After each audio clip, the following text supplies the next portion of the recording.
இவன் திருப்பதி போயிருந்தனால நம்ம வீடு கட்ட எனக்கு பொறுப்பு யாரும் கிடையாது.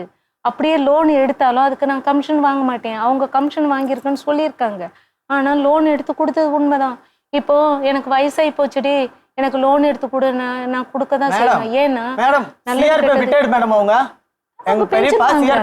பையனும் சம்பாதிக்க 4 பொண்ணு எல்லாத்தையும் பக்கத்துல வீடு கட்டி வச்சிருக்காங்க. ஏடா பேச விடுறான்.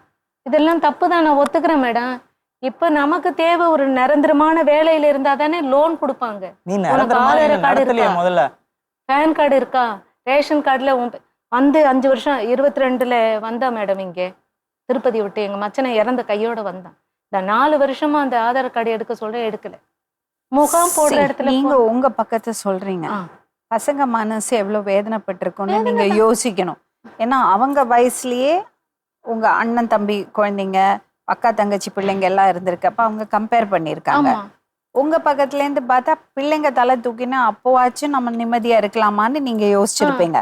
உங்க சைட்ல இருந்து நீங்க கரெக்ட், அவர் சைட்ல இருந்து அவர் கரெக்ட்.